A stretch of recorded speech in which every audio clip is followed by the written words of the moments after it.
Hi friends and welcome to the fantasy tips for game week 10. What a week it was for football for game week 9 and we saw some phenomenal football played by a couple of teams.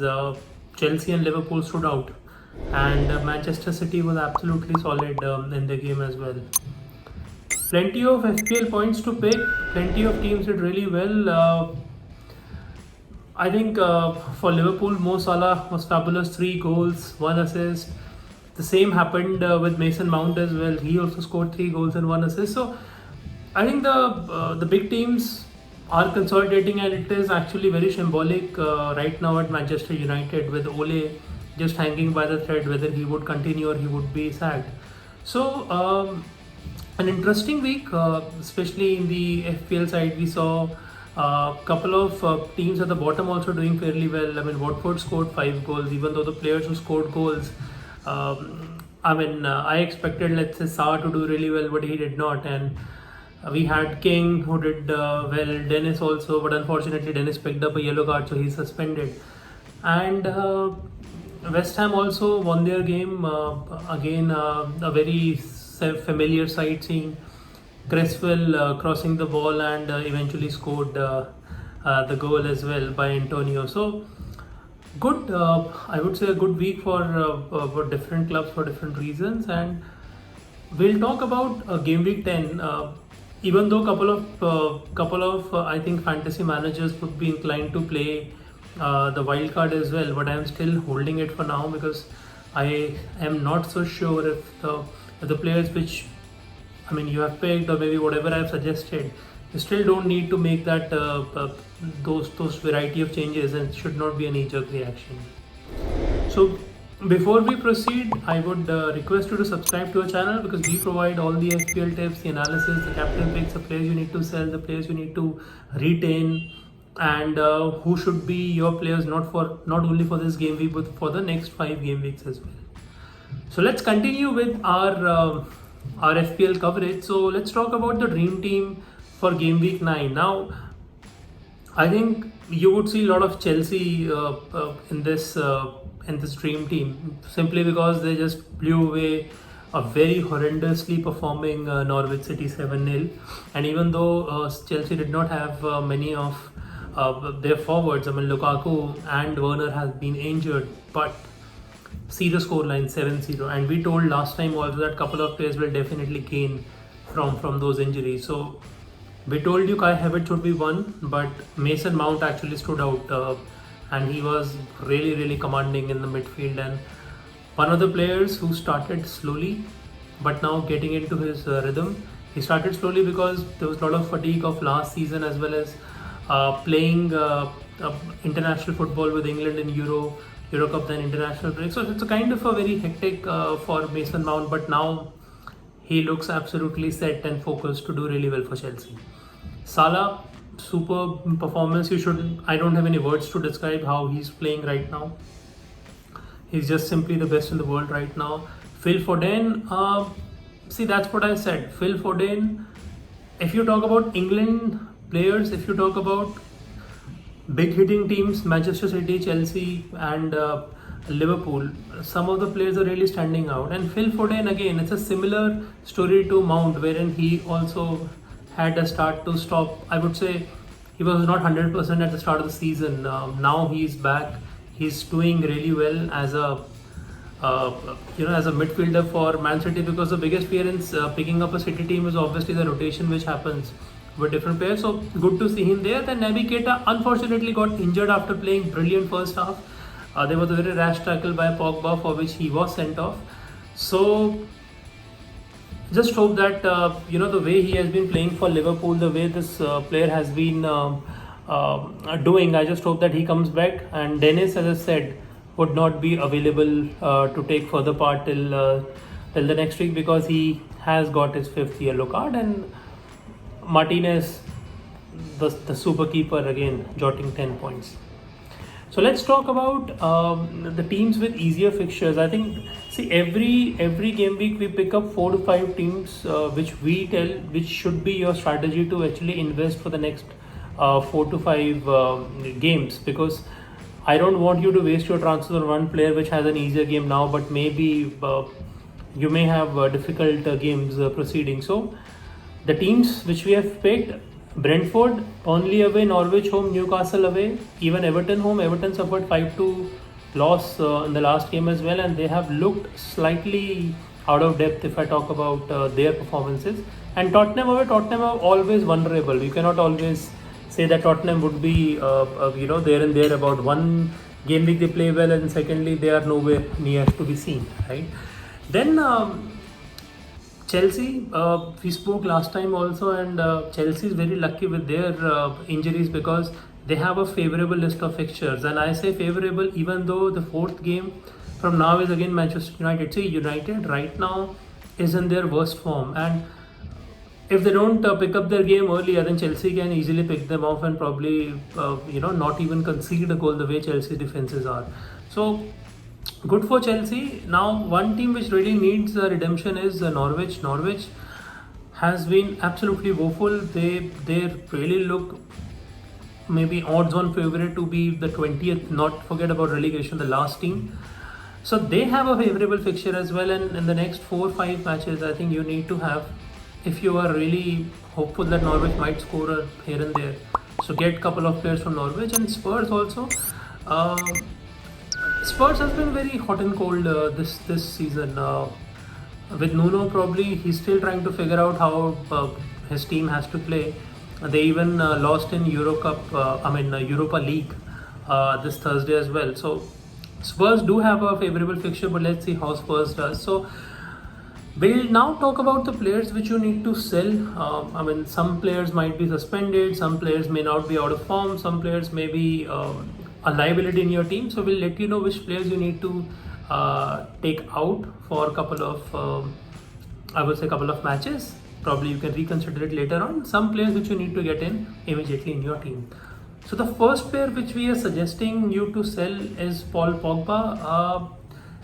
Paul Pogba not only made that horrendous tackle, but he was already out of depth. He was not performing well in the last 4 games. If you see the last 4 games rating, he had a steady decline: 6.7, 6.2, 5.7 and 5.1 out of 10, and his WhoScore ratings have drastically diminished. So I don't think this guy would be considered anytime soon.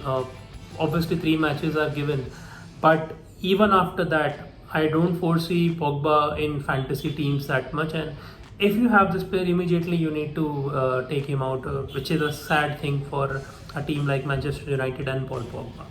Another player, now this is slightly controversial because there would be a lot of people who may not like this idea. One thing which I would suggest to a lot of people is that let's not take an emotional decision when it comes to Cristiano Ronaldo. Ronaldo hasn't scored or assisted in the last 4 Premier League games, and his ratings again have been very low. And if you compare the quality of the players, so 6.26, 6.04, 6.38, 5.65. The problem with Manchester United is that they look a very disjoint team right now. There is absolutely no thrust. If you ask me personally, I don't foresee Cristiano Ronaldo starting all the Premier League games. It's very difficult to drop a player of his caliber, of his class, but if you're looking for a solution for Manchester United, then obviously I don't think Cristiano Ronaldo would be starting starting most of the games, and we may see some kind of a rotation, he coming out of bench playing. So get him out of your team right now, because I feel that it might just get wasted and you may just end up getting only a couple of points in the coming game weeks. Another player which I am suggesting you to sell is Saïd Benrahma. I sold this player last time in the last game week, but again, same problem with him: no goals, no assisting. He has not assisted anything in the last 4 games. The ratings have been steadily declining, even though it's not bad, but he does a lot of good work when it comes about the possession football, the key passes and all. But when you talk about assists or big chances created, he's kind of not at that level. So I would again suggest you to sell this player. So let's talk about players which I want you to get in your team before their value rises. Eventually, you would have a lot of players whose value is exponentially rising. So one of the players, the first player I'm suggesting for you to buy is Phil Foden. Now Phil Foden, for me, he is one of the best English players right now. The way he plays, and Mason Mount as well. His next game is against Crystal Palace home. Crystal Palace under Vieira, Patrick Vieira is a good team, is a strong team.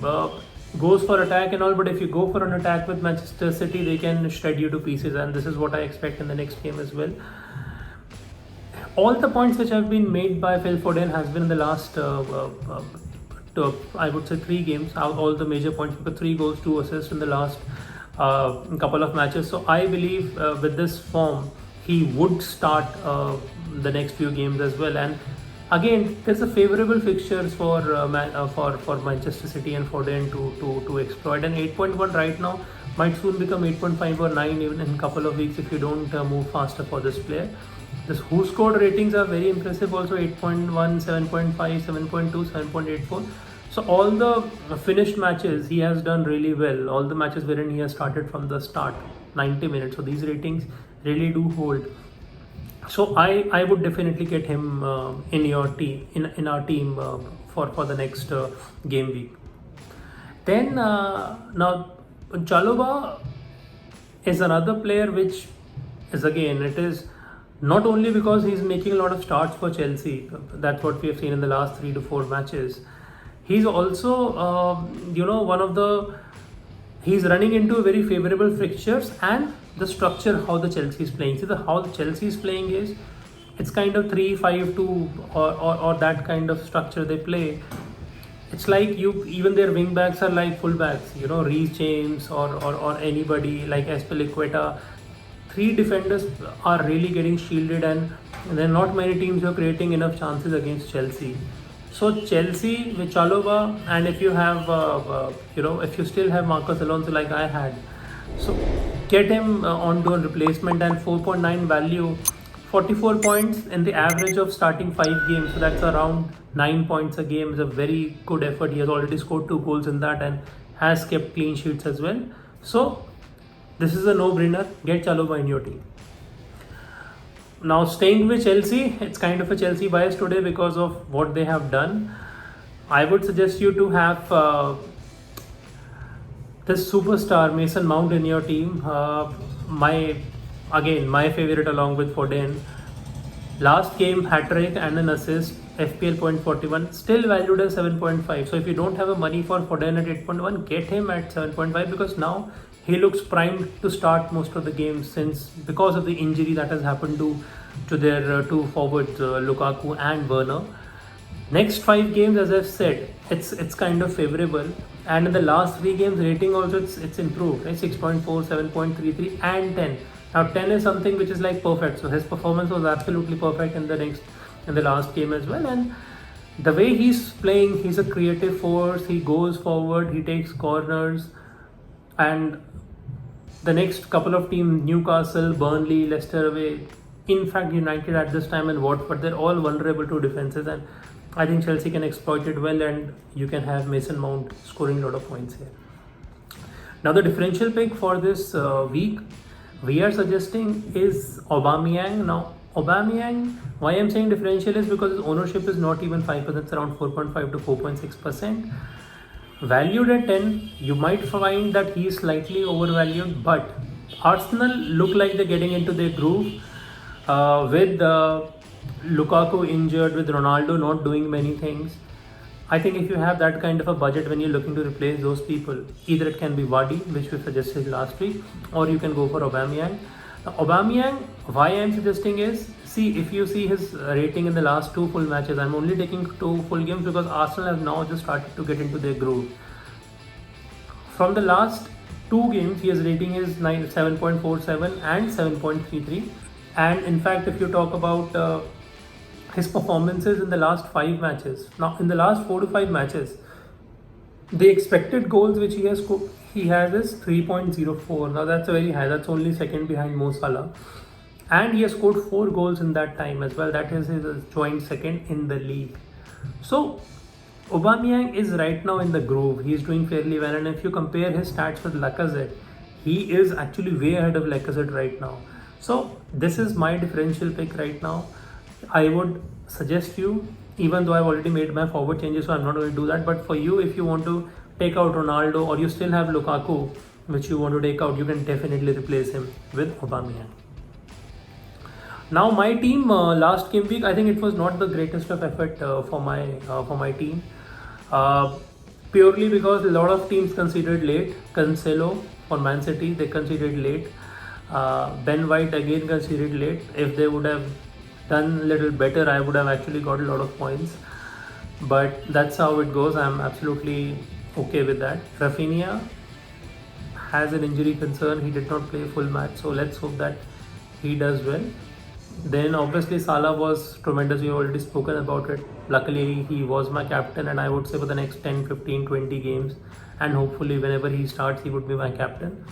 Son couldn't do much. It was a loss to West Ham United for them. Sar, I expected if Watford would be scoring 5 goals, I would have Sar to score at least few of them, but he did not score or did not assist, so that's how it happened. Vardy and Tony also drew a blank. So that was my team. A disappointing result for me. I have just gone slightly down in my rankings, but let's hope that I would be able to pick it fast. So the transfers which I am suggesting, so I have made two transfers already. I have still resisted to play that wild card. I have not got only one transfers but two. I think this would be my team. At least now it looks slightly stable. So Marcus Alonso is out, Chalobah is in. Second one was tricky, Rafinha. I like this player a lot, but with Foden in such a form and having some sort of a budget, I had the budget, I had a money, so I got out Rafinha and I got in Foden. So this is my team, 4-4-2 I'm playing. I hope that this team would be very strong because I have Pookie on the bench, and I told you that in fact Norwich also have a very favorable fixtures going forward as well. So hopefully this team would give a lot of rewards to me in the next game week. So now talking about my captaincy picks, see, I always talk about that who should be my captain, who should not be my captain, but I think it's a very straightforward and an obvious answer that it has to be Mo Salah. Salah has been just stunning for Liverpool this season, arguably the best player on the planet right now. 10 goals, 6 assists, and cannot have anything better than that. And so Liverpool, wherever they play, they're playing Brighton home, so I expect them to do really well in this game and obviously score a couple of goals. And Salah, you just never know, having another hat-trick. So thank you so much. Thank you for listening to us, and it's always a pleasure to give you insights about our thought process on fantasy football. We just hope that you would be able to demonstrate a strong team for this game week and should be able to perform really well in the game weeks to come. So take care, all the best, and do not forget to subscribe to our channel.